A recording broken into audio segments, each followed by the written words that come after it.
அனைவருக்கும் வணக்கம். Welcome to Raji kitchen. இன்றைக்கி நம்ம கிச்சனில் சூப்பரான சிக்கன் ரெசிபி தான் பார்க்க போகிறோம். சிக்கன் சுக்கா செய்ய போகிறோம்.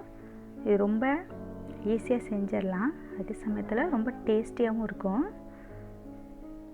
சிக்கன் பிடித்தவங்களுக்கு இந்த ரெசிபி ரொம்ப பிடிக்கும்.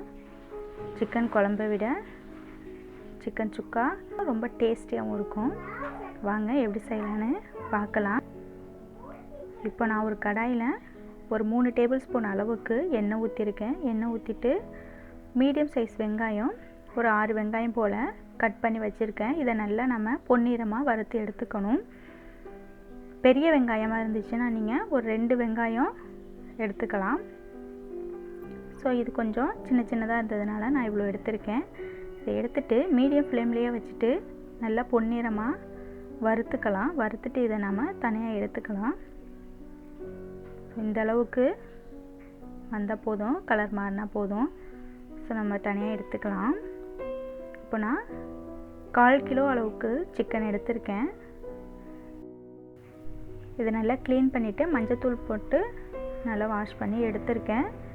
ஸோ இது கூடவே நம்ம வறுத்து வச்சுருக்க வெங்காயம், 1 ஸ்பூன் அளவுக்கு மிளகுத்தூள், 1 டேபிள் ஸ்பூன் அளவுக்கு இஞ்சி பூண்டு பேஸ்ட், 2 மீடியம் சைஸ் தக்காளி, இது கூடவே கொத்தமல்லி தழை, அப்புறம் 1 ஸ்பூன் மல்லித்தூள், Kashmiri chilli and normal red chilli இதெல்லாம் சேர்த்துட்டு, இது கூடவே கரம் மசாலா, சிக்கன் மசாலா இது ரெண்டையும் சேர்த்துட்டு இந்த டிஷ்ஷுக்கு தேவையான அளவுக்கு உப்பு, தூள் உப்பு சேர்த்துருக்கேன்.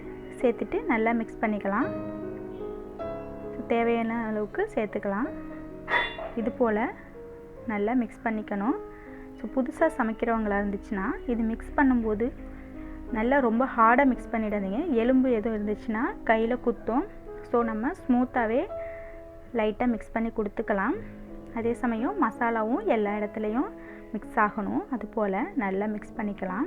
இது போல் மிக்ஸ் பண்ணிவிட்டு ஒரு 1/2 மணி நேரம் போல் நம்ம மூடி வச்சிடலாம். இதை நம்ம ஃப்ரிட்ஜில் கூட 1/2 மணி நேரம் வச்சுக்கலாம். ஸோ 1/2 மணி நேரம் செஞ்சு பார்த்தோன்னா இது போல் எல்லாம் சிக்கன் கூட மசாலாலாம் மிக்ஸ் ஆகிருக்கு. இதையும் நல்லா கிளறி கொடுத்துட்டு நல்லா மிக்ஸ் பண்ணிக்கலாம். இப்போ நம்ம வெங்காயம் பொரித்து வச்சுருக்கோம் இல்லையா, அந்த எண்ணெயிலேயே இதை பொரிக்க போகிறோம். சிக்கனையும் எக்ஸ்ட்ரா எண்ணெய் தேவையில்லை. நீ தேவைப்பட்டுச்சுன்னா எண்ணெய் ஊற்றிக்கலாம், ஆனால் இதுக்கு தேவையில்லை. எல்லாத்தையும் சேர்த்துட்டு ஒரு தடவை நல்லா கிளறி கொடுத்துக்கலாம். கிளறிட்டு இது கூடவே நம்ம கருவேப்பிலை 1 கொத்த அளவுக்கு கட் பண்ணி சேர்த்துக்கலாம். சேர்த்துட்டு நல்லா மிக்ஸ் பண்ணிக்கணும். மிக்ஸ் பண்ணிவிட்டு இது கூட தண்ணி எதுவும் ஊற்ற தேவையில்லை. சிக்கனில் உள்ள தண்ணியே நல்லா பிரிஞ்சு வந்துடும், தண்ணி ஊற்றக்கூடாது. ஸோ இதை மூடி போட்டு மீடியம் ஃப்ளேம்லேயே வச்சு நம்ம நல்லா வேக விட்டுடலாம். இடையிடையே எடுத்து நம்ம கிளறியும் கொடுத்துக்கணும், இல்லைன்னா அடி பிடிக்கும்.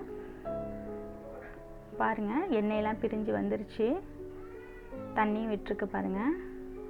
ஸோ இது போல் நல்லா மிக்ஸ் பண்ணிக்கலாம். இந்த ஸ்டேஜில் உப்பு செக் பண்ணி பாருங்கள். உப்பு பத்தலைன்னா இந்த ஸ்டேஜில் சேர்த்துக்கோங்க. சேர்த்துட்டு நல்லா கிளறி